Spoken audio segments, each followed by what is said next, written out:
Welcome to the Mid-Atlantic Indoor Football League Insider Show, live from the beautiful Glory Days Grill here in Towson, Maryland. This show is being sponsored by Scotland Kitchen and Bath Designs and Fillmore Fit. Tonight we have an exciting show for you guys. We have two coaches from the Capital City Seahawks. We've got Coach Crow, James Crowell, and Lamont Gore. Coach Lamont, how are you? Just fine. Just fine. Good. Okay, so what is the difference between indoor and outdoor football? Well, indoor football you play inside, football you play outdoors. Let's rephrase. What are the challenges? What are the difference in challenges for indoor? And we always like to start out on a humorous note. Indoor and outdoor football.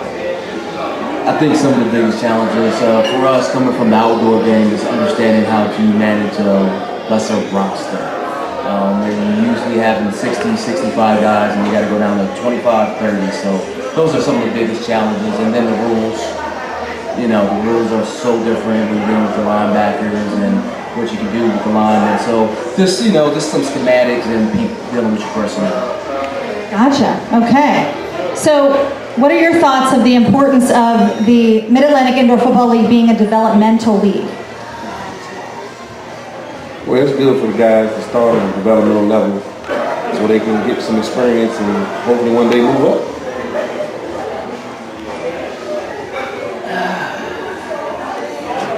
Dang on, Mike. For a team like ours who's coming from the outdoor game, for us, it's a good step in the right direction to learn the game as an organization. Some of our key players that are going to come from our outdoor game are going to probably try out for the indoor game and getting them to experience. So when they're ready, like Lamont said, they can move on up to the next level, whatever that may be for them. So let's talk about that outdoor team. Now that you have it and you've made it to the playoffs this season, is there going to be a major change in strategy now going into an indoor league of football? Well, since you mentioned the playoffs, my team, outdoor team, lost his outdoor team 2 weeks ago. So I already been strategizing in my mind for the indoor team. So, but for me, honestly, it's not hard. I mean, like you said, you go from 60 to 30, but it's something we do every day, managing a football organization. From fields, uniforms, referees, footballs, whatever you need. So, I mean, honestly, I love it. It's something that I thrive on. I mean, if I could get paid to do it, I would, you know what I'm saying? All the planning that I have to go through every day just for football. I mean, I don't even work most of the time on my day job because I'm on the phone, and honestly, I did that today, technically.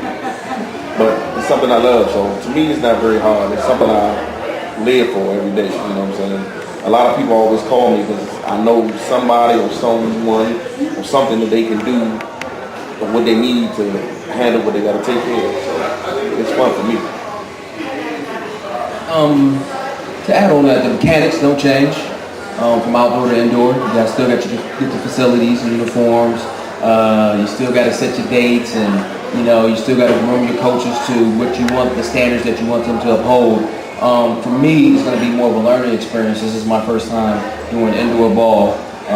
They had to talk me into it several times over several weeks, over several different conversations because I'm just not familiar with the rules. So it's a change, and sometimes change can be uncomfortable. But the mechanics of getting the guys ready and prep to play, picking your coaching staff, all that's pretty normal. For us, it's gonna be a change for the Seahawks because for me, I've been the head coach and owner of the Seahawks since we started the team. I won't head coach this team, so that's going to be a change for me to not just say I would do this and not kind of overstep those lines that we're drawing. So, but I think it's going to be fun. It's going to be a great experience, and we're coming in fully expecting to keep up our tradition of winning and hopefully win this league this year. That's the goal. Where we don't come to lose. As a coach, what do you do to prep your players to be the best that they can possibly be? Well, that comes from practice. And as James mentioned, I kind of been dipping and dabbing with indoor or arena football. Like I was talking to Mr. Rick earlier, I'm the type of owner and general manager that I call myself on my team that look to the next level opportunities for the guys. So again, we're going to prepare them in practice. Of course, we're going to have trials, you know, and we're looking for the best athletes available. Even though we both have semi-pro organizations, we're not just looking within. We're looking for outside guys that play, you know, indoor arena football with some experience and can come in and go right to it. You know, we don't have to wait around and, like you said, even though he's learning the game more and more. I know more of the rules because I've been doing it for a couple of years now. I did it last year with the team in the MAIFL, and then I did it a couple of years ago under Matt Steeple with the Washington Eagles. Yes, we talked to Coach Steve just a couple of months ago, and he was telling us that some of these guys are not spring chickens, okay, to be kind. And that's okay because they pride themselves on that they're a little late in the game, so to speak. What exactly do you do as a coach to get their bodies to where they need to be? Because it's a really rigorous sport. Well, you know, in basketball, you know how they take the older players, they say manage their minutes. So we kind of do the same thing with the older players, manage their plays, making sure they're in the spots where we need them the most and not overuse them. Another thing that we like to do with the Seahawks is we like to take players that are in that 24 to 28 age range, and we not say we stay away from the older players because we definitely need the older players. However, we try to make sure that we stay young.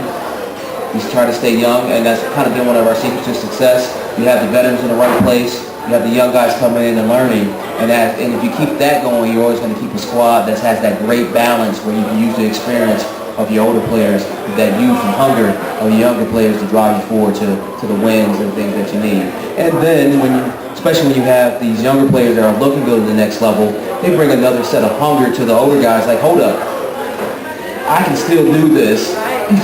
Just because you're young doesn't make you better. So that's, you know, we try to keep that mix. And again, that's what a 60-man roster, what we have to learn here, or at least what I have to learn here, that's why this guy is helping make sure we do it right, is how do we do that with a lesser roster? What's that good mix? What's that good number? Because you got to have those older guys, but you don't want to be too old, and you don't want to be too young. One of the things that we don't do with the Seahawks is I don't take guys right out of high school. You got to have some type of college experience to play in our organization, because we feel like if you're young enough to still be in college, maybe you should go. So we try to stay away from that. Now, again, some of those older players may have not been to college, but those guys are a little bit of a different situation because they have been playing for a while. So Tell me about the schedule, because, you know, like you said, all of you have day jobs. So what is the schedule like in getting everybody together, and how difficult is that with everybody's time and management? How do you guys handle that? Well, honestly, we just set a schedule, and they technically have to abide by it. Everybody technically can't meet the schedule, or, you know, if they want to play. I mean, most guys know, a majority of them know, they want to play football. It's going to technically practice in the evening and games on the weekend. Now, everybody doesn't have a 9 to 5. I call them, when you work Sunday, Saturday, Monday, I call them 7-day-a-week jobs, because you might work any day, any time. But some guys can work it out and switch days and go in this day and take off this day. But we set a schedule of what days we're going to practice and what times. We put it out there to the guys, and they abide by it. You know, and some of them will come to us and, Coach, I can't make it today, I got to work. You know, we will try to adjust, because, again, with this arena football, even for, like I said, James and myself, the practice is going to be a little different. Now, again, too, I had guys that played on my outdoor team years ago. They played for Steeple on another team, and they practiced like at 1, 2 o'clock in the morning. So it's all up to the coaches or the owner of the team and the facility where you're going to practice, because, again, we both have turf fields that we can use to practice on. This is outdoors. But in order to play this game, you want to practice like we're going to play, which is indoors. So it's a couple of facilities that we can use that's indoors but also we have to battle with their schedule. So whatever open, that's what we have to fit in practice. So we're gonna make it work. Make it work. Okay. So how hard is it going to be for the players that play the outdoor game to adjust to the indoor game if you have players from your outdoor team on the indoor team? Well, football is football at the end of the day. So if you can run, catch, pass, tackle, hit, you're going to adjust pretty easy. I think there's some key positions that some guys are going to have to really pay attention to the rules. But a quarterback's a quarterback, receiver's a receiver. I think you get into some sticky ground when you talk about linebackers, maybe some lineman positions. But for the most part, the best athletes are going to shine. And as a coach, it's up to us to make sure that those best athletes understand the transition, they understand the rules, they understand how to excel in this game. And I think we put together a pretty good coaching staff. We have some young coaches, we have a couple older coaches, just like we try to mix the team, try to mix the staff. Like one of our offensive coordinators, his name's going to be Tony Green. He's had an extensive arena background, played at Bowie State, was actually on the Ravens practice squad for a while. So we try to bring in guys that have that total experience that can go ahead and say, hey, this is how you play the outdoor game, and this is how you play the arena game, and this is how we're going to make you the best player you can possibly be for this style of football. Okay, we are going to take a short break, but come right back. More Insider on the way. They always say you get out what you put in. But who are they? We never see them, we never hear them, we never notice them. If you can stop worrying about them and focusing on you, you will be a better person. You will achieve what you set out. Just stay focused with a great support system. But just know, you are your biggest supporter. Warriors don't break. Warriors don't make excuses. Warriors dig deep, fight tooth and nail until the end. It's time for the takeover. It's time to release your inner warrior. Are you ready to feel more fit? At Scotland Kitchen and Bath Designs, we believe the project should be fun and easy from start to finish as we turn your ideas into a result you can be proud of. Our owner, Rick Guy, has over 30 years of experience and a great reputation in the design industry. You'll find a wide range of cabinet styles and prices to fit your budget. Call today for an appointment. Scotland Kitchen and Bath Designs, 410-686-2525. Welcome back to the Mid-Atlantic Indoor Football League Insider Show. I'm your host, Meredith Marx, and we are here with Coach Crowell and Coach Lamont from the Capital City Seahawks. Hey guys, thanks again for joining us. We appreciate it. And this episode is being sponsored by Scotland Kitchen and Bath Designs and Fillmore Fit, and we are live here in Towson, Maryland at Glory Days Grill. So what are your thoughts about playing in a league that is a developmental league and none of the players get paid? Well, I said I'm fine with it because it's an opportunity for them to grow. And if they do good, perform well, they may show signs where they can go get paid. That's the whole object of the game. So, players not getting paid. If we could pay all the players equally and we make it fair, yeah, of course we would make sure they got compensated. However, that's outside of the rules. So, like Lamont said, it's opportunity, and with opportunity comes struggle. So sometimes this is their struggle. If they want an opportunity, they have to go ahead and struggle through this level of football. With the organization, we've been able to do some things in the past with the outdoor game where we sent guys to NFL combines. We sent a couple guys over to Europe. We sent guys over to school as well. So the opportunities with this organization has always been there. And I look at this as another set of opportunities that we're bringing to these players. And it's really going to be up to them because the coaches are here, the ownership is here to work with these guys, and they just have to want it. They really got to want it, and it's going to show on the field. There have been guys, my quarterback last year, he was able to play on the next level up arena team with the Richmond Rough Riders. It was up to him to take advantage of that opportunity. So they're there. They're absolutely there. And, you know, one thing about football, you can say a lot about the game, but it's fair. It's fair. If your talent shows above everyone else's, someone will notice. And if you're not a schmuck and you're not, you have a great attitude, folks will notice and they will pick you up. And that's one thing we can say. It's not unfair, and it tells a lot about a man's character on how they prepare and play this game. So high character guys, hard working guys, and God-given talent, the opportunity will shine for them. Let's talk about that for 1 second, because the NFL is notorious for a few players that haven't shown great character. Right. And are a bit pompous. Yes. And can be schmucks. Yes. What do you guys do as coaches to help your guys stay in check with their attitudes, be positive, and be great role models for your community? Sometimes it is hard, like you're dealing with 60 men.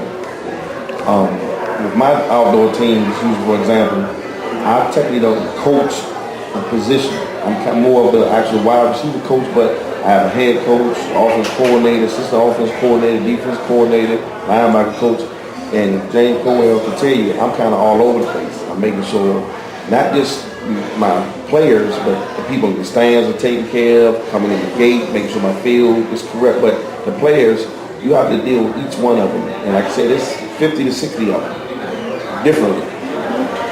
And we both had done it because I've seen from the other sideline and on his sideline that, you know, you deal with, you gotta kind of, sometimes gotta calm them down, walk them away from situations.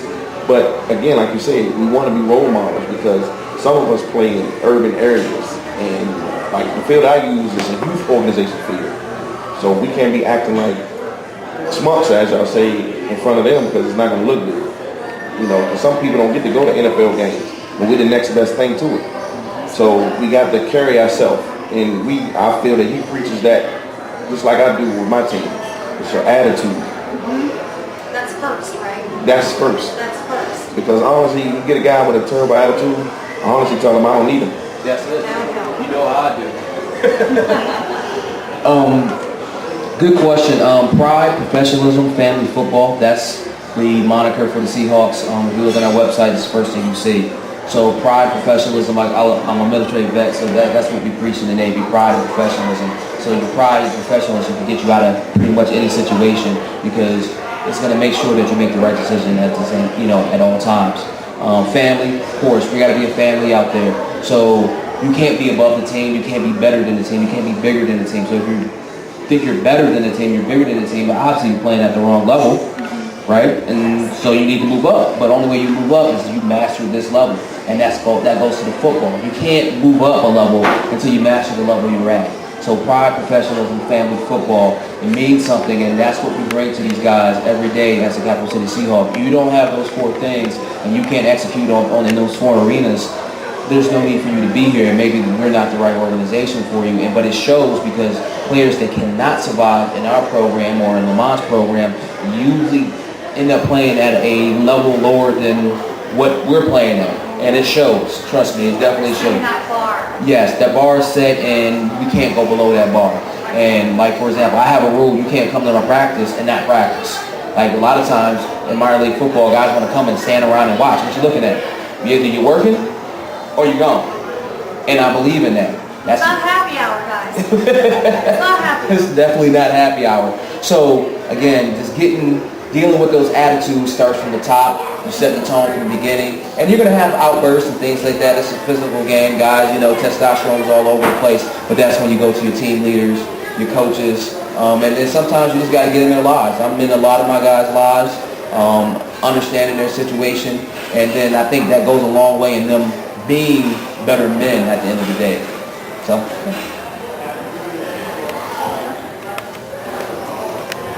Now being a new team to the league and being put in the same division as last year's champions, the Reapers, how do you prepare to go against them as well as the other 4 teams in the league? They don't stand a chance. They don't stand a chance. Game on! Let me tell you something. A lot of respect for Coach Reggie Shipp. Known him for a long time, but he's never gotten a win over Capital City Seahawks. His last outdoor team, we dogged him. So it ain't gonna change.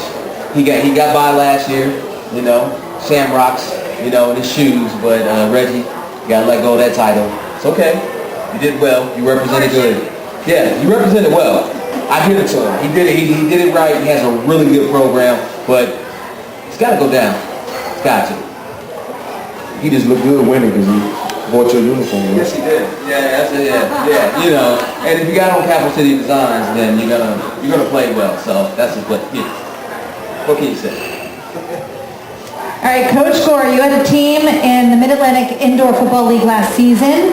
What did you learn from last season to do different with this new team in the league, and have you partnered up with Coach Crowell for both of you to apply to the 2018 season?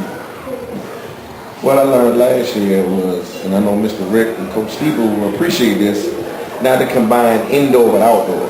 Now, don't get me wrong. Like I said, I've been involved a little bit with it with Coach Steve a while, and they asked me to join, so I did it. But it was a little difficult because I actually was with another gentleman also running outdoor team.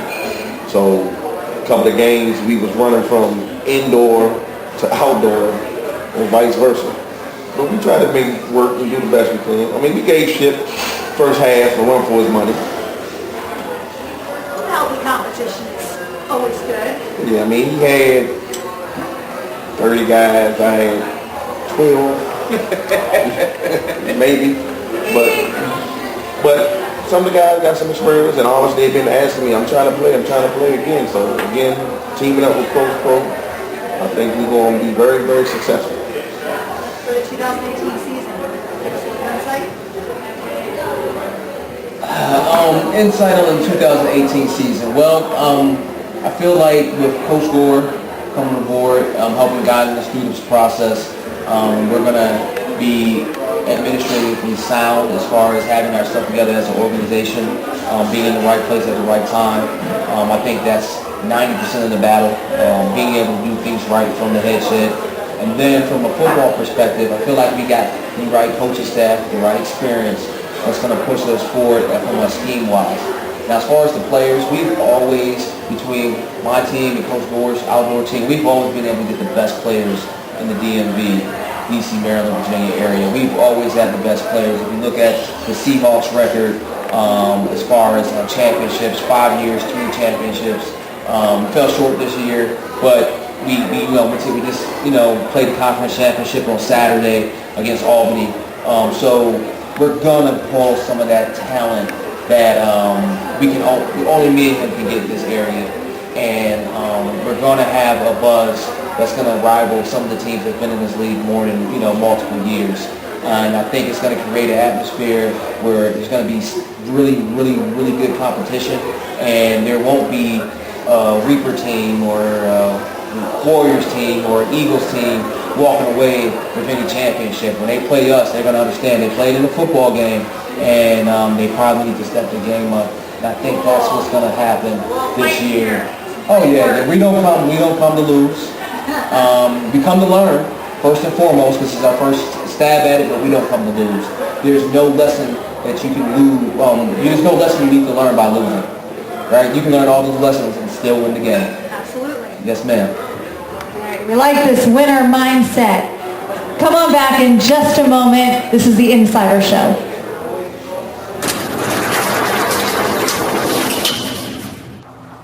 They always say you get out what you put in. But who are they? We never see them, we never hear them, we never notice them. If you can stop worrying about them and focusing on you, you will be a better person. You will achieve what you set out. Just stay focused with a great support system. But just know, you are your biggest supporter.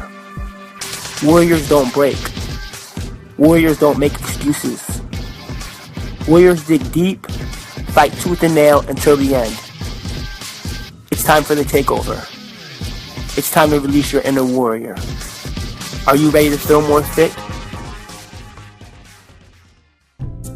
At Scotland Kitchen and Bath Designs, we believe the project should be fun and easy from start to finish as we turn your ideas into a result you can be proud of. Our owner, Rick Guy, has over 30 years of experience and a great reputation in the design industry. You'll find a wide range of cabinet styles and prices to fit your budget. Call today for an appointment. Scotland Kitchen and Bath Designs, 410-686-2525. Welcome back to the Mid-Atlantic Indoor Football League Insider Show. I am your host, Meredith Marx, and we are here with Capital City Seahawks coaches, Coach Crowell and Coach Lamont. Thanks, guys, for staying with us on this episode. Well, Coach Crowell, being partners with this team, and Coach Gore, what do you both bring to help these players learn the game and compete at the players' highest level?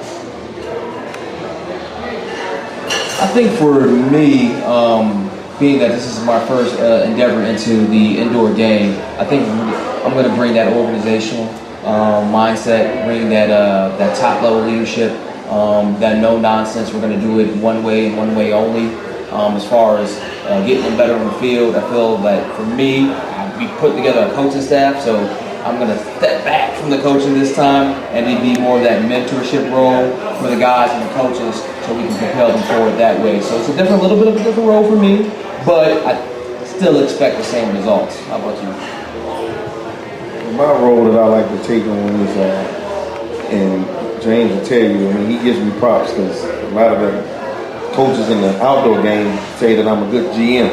Yes, you are. So that's what I'm taking my pride on, bringing the guys in, or trying to recruit the guys, and then while they're at practice, I'm talking to them, getting to know them, you know what I'm saying? Honestly, sometimes I get to know who your family members are, just because if you're going to be part of our organization, we want to know who mom is, we know dad, or maybe even grandma, just to know that we a close-knit family, that your child or your son will be taken care of. But that's the type of role that I take. So, you know, I mean, I dip and dab a little bit with the coaching a little bit because at heart I'm still a football player myself. So, but I take more of a GM role to make sure everything is taken care of, the needs are met, and our needs are met too on the field and off, because you know it's more than just playing football. You have to be on time, you know, uniform, everything you need to get and taken care of. So that's what we do. Speaking of you playing football, what role do you prefer? Do you like to be on the field or do you like to be off the field? And why? I really like to be on the field, like on the sideline. Like I said, I'm paying attention to everything. Like I said, with my organization, technically it's just me and my wife most of the time. I really don't have a lot of help. So I'm at the gate checking on her. I'm doing the water. I'm holding the footballs because the NFL footballs that we use outdoor cost $100. So I got the tee here. I pay the refs. I'm getting the tools on my bag to fix helmets. So I do everything. Yeah, it's a lot of work on game day. So I prefer to be the offensive coordinator. That's what I prefer. But when you are leading an organization, you can't do that because, like you said, it's helmets to be fixed, water to be got, uniforms to pass out, people at the gate, the session has to come through. Oh man, there's so much stuff you have to do.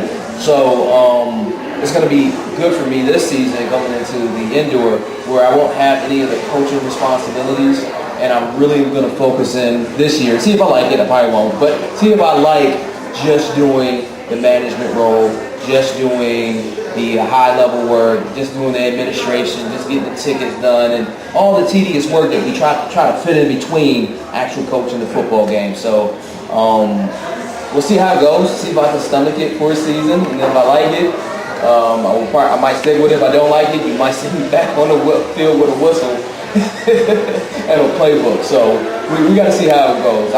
Like I said, it's a first swag at it for me, just doing administrative stuff. You got to get the hobble under control first, right? First you have to concentrate on fixing the bum leg. Now I want the fun story, and I really hope it's a good one. How did you break this leg? I knew you were going to ask. Okay, so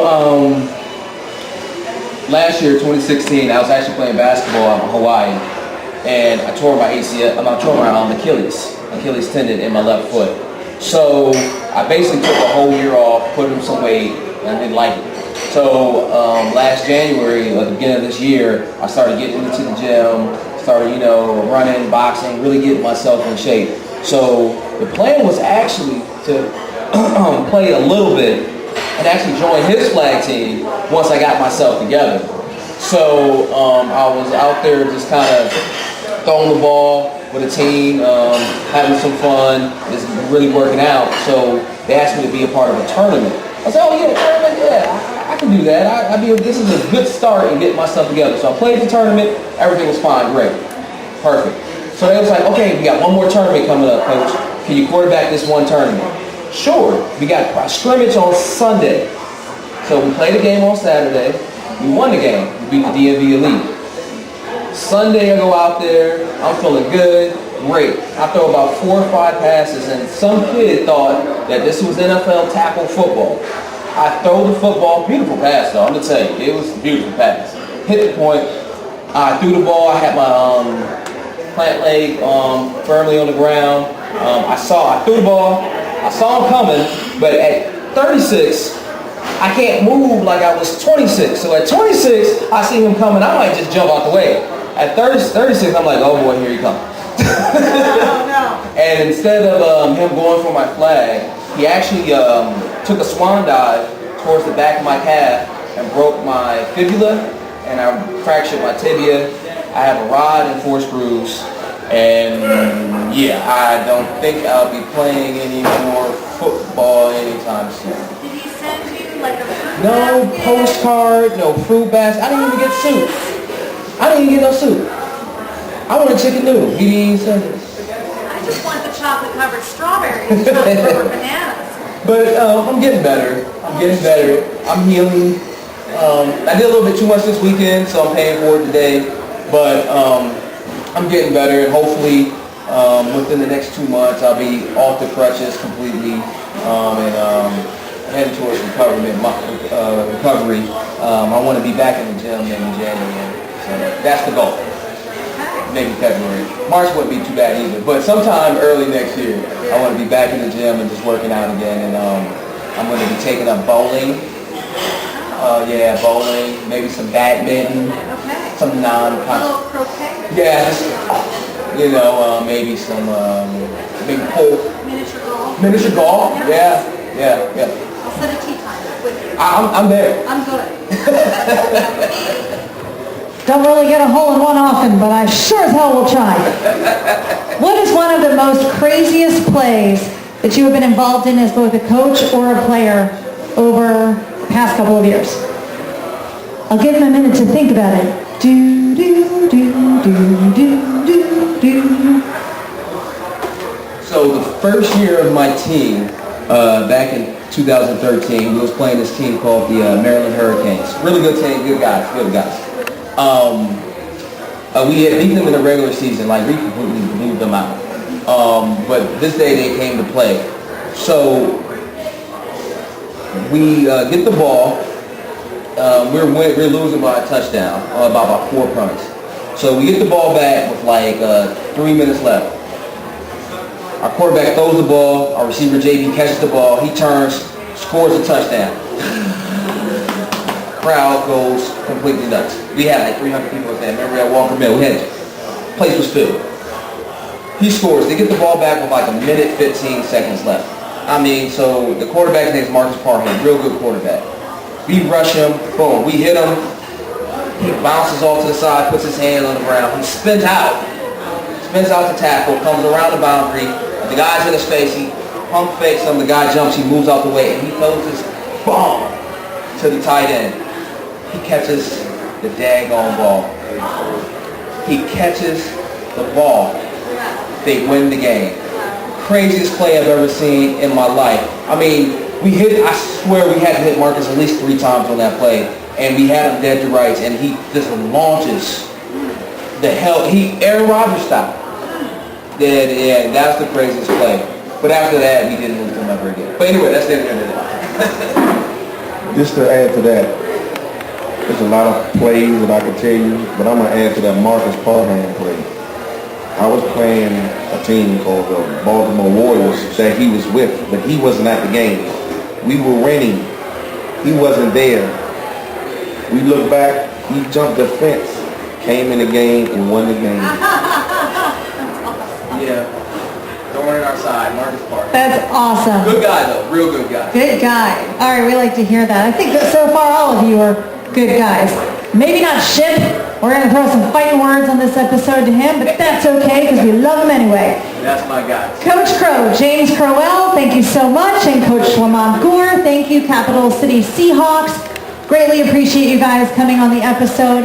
Again, this episode is being sponsored by Scotland Kitchen and Bath Designs and Fillmore Fit. Thank you so much to Glory Days Grill in Towson for hosting our show, the Insider from Mid-Atlantic Indoor Football League. And I am your host, Meredith Marx.